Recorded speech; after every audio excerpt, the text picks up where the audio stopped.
mengenai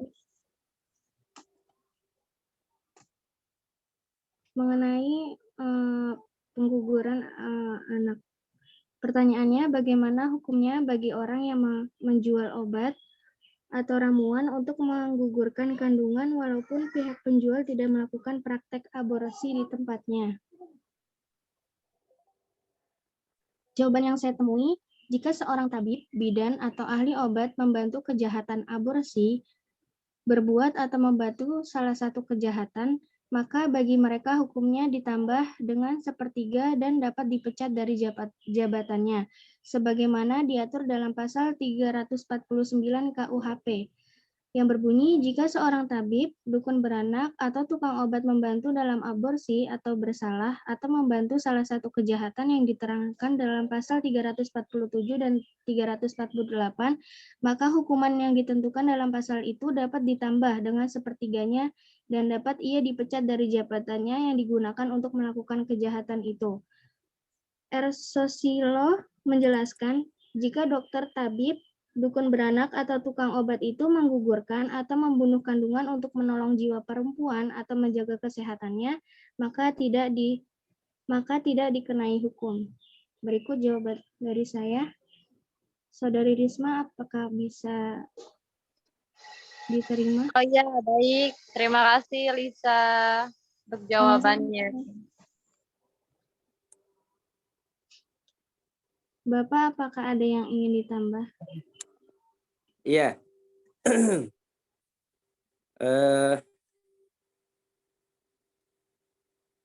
Terkait pertanyaan dari Mbak Risma tadi, bagaimana kalau ada orang yang menjual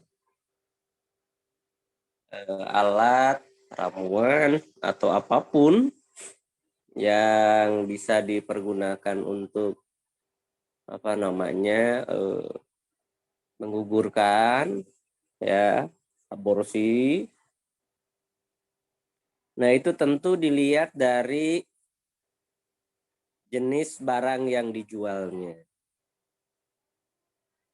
Ya.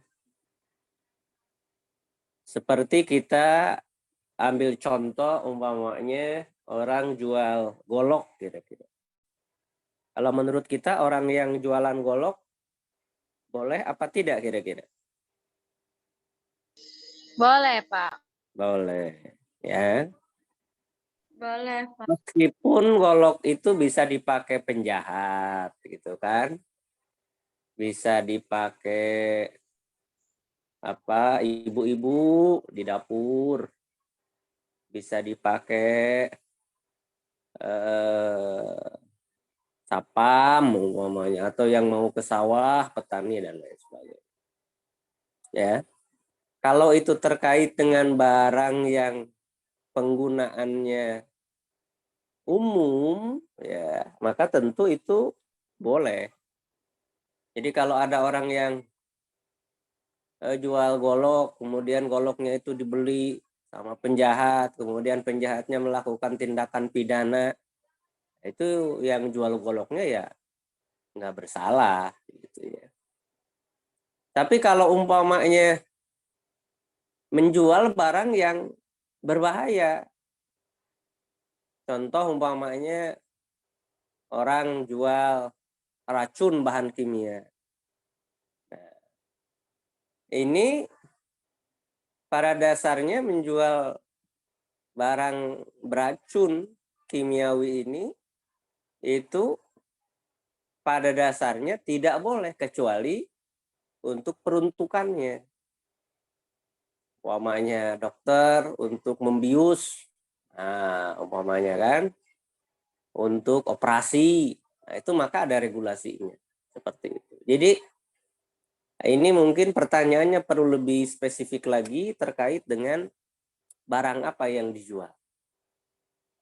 Barang apa yang dijual ini penting untuk apakah secara spesifik atau tidak. Jangan sampai begini umpamanya. Kan di masyarakat kita ada ungkapan kalau mau aborsi itu pakai makan nanas katanya begitu. Oh, kalau begitu berarti semua kalau kita katakan nanas itu dipakai untuk menggugurkan kandungan. Kalau begitu berarti haram. Nah, karena haram maka semua penjual nanas haram. Ya kan nggak begitu juga. Ya. Jadi itu kemudian dalam kaidah itu mala yatimul wajib illa bihi fahuwa wajib. Kalau mengantarkan kepada haram, ya haram. Kalau udah sangat spesifik. Ya. Nah, ini kira-kira terkait dengan hal seperti itu. Bapak, Mm-mm. mohon maaf. Yang saya maksud tadi itu misalnya ya yang tadi Bapak bilang nanas muda gitu, Pak. Saya nggak Mm-mm. tahu itu bisa kan nggak sih, Pak? Kenapa? Tapi pengetahuan saya nanas muda itu bisa untuk itu ya, Pak, aborsi-aborsi gitu. Nah, kan Iya, kita masyarakat umum gitu ya. iya. Jadi, Kalau Pak, umpamanya orang jualan nanas muda kan nanas muda bisa dibuat petisan juga kan, lutisan itu.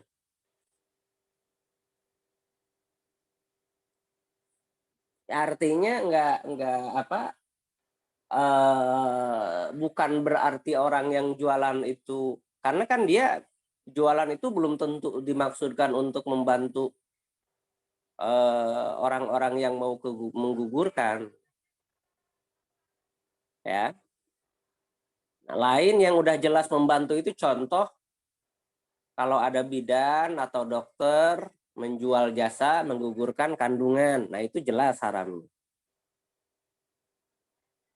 ya itu jelas haram.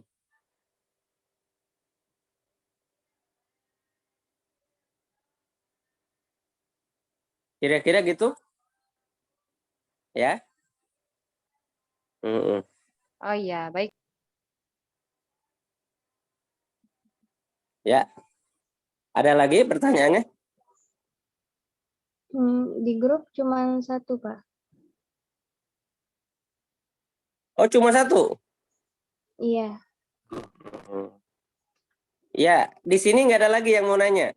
Ini kayaknya masalah aborsi ini udah clear ya.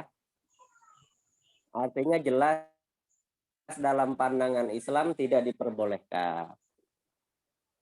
Jelas dalam pandangan Islam tidak diperkenankan. Haram hukumnya. Kecuali tadi kan udah ada banyak pendapat dari para ulama. Nah, biasanya memang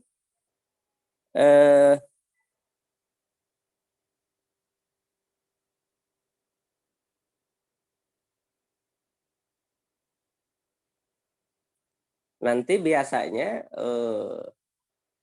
yang di kita kejadian orang yang aborsi itu rata-rata orang-orang yang mohon maaf belum menikah, sudah melakukan hubungan yang terlarang gitu.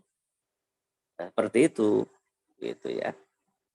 Nah, itu mereka mikirnya daripada malu udah berbuat salah. Padahal nauzubillah ya, udah berbuatnya kemudian mengaborsinya itu nauzubillah summa.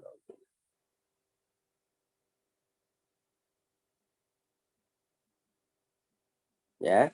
Jadi oleh karena itu ini untuk aborsi ini persoalan yang sudah sangat clear gitu di masyarakat kita. Kalau ada umpamanya dulu pernah di zaman sekarang kan terkadang ada ibu yang punya penyakit yang berat, kemudian si ibu ini ternyata hamil gitu. Kemudian nanti muncul persoalan yang problematis, dilematis.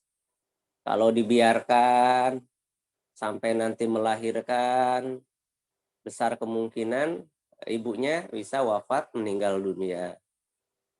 Nah, biasanya nanti itu dokter rembukan sama keluarga, gitu kan. Ini kalau dibiarkan dari ilmu kedokteran, ini ibunya bisa meninggal. Tapi kalau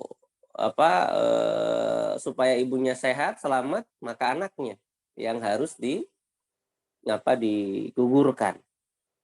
Nah, kalau pada posisi begitu, itu udah bicara otoritas, ya, otoritas keilmuan, ya, dokter.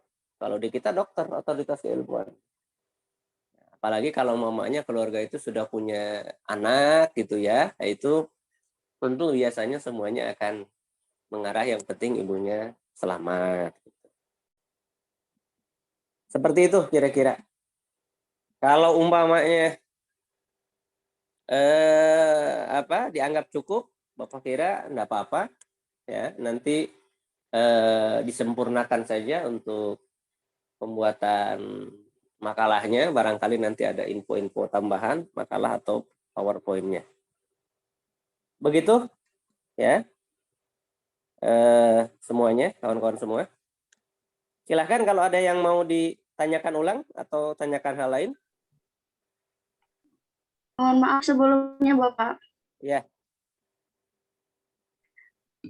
Ini Bapak terkait pemakalah.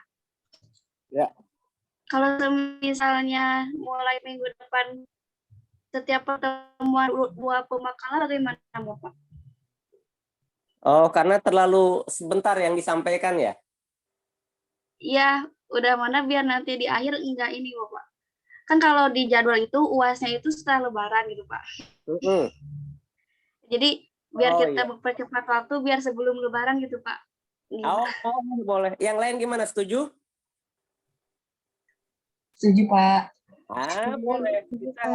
Iya Pak, setuju saya Pak. Setuju aja, Pak.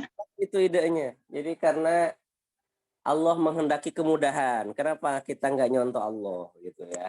Setuju ya? Jadi nanti yang penting semua makalah sudah disampaikan. Kalau masalah absensi itu berdasarkan pemakalah yang sudah disampaikan. Oke, setuju. Berarti mulai pekan depan insya Allah setiap 1 hari 2 makalah ya, karena memang terlalu objeknya ini terlalu singkat mungkin ya, terlalu berdekatan. Ini Bapak baru ngampu tahun ini juga ini ya, baru semester ini juga, jadi belum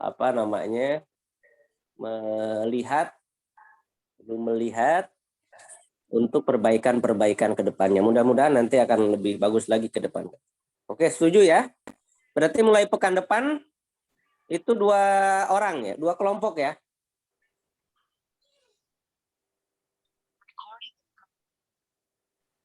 Iya, Pak.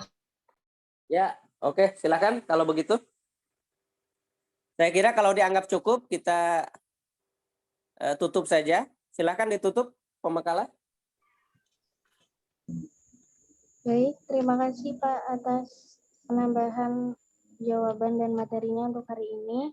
Karena presentasi dirasa sudah cukup dan teman-teman sudah tidak ada yang ingin ditanyakan, maka kita tutup presentasi hari ini dengan bacaan hamdalah. Alhamdulillahirrahmanirrahim.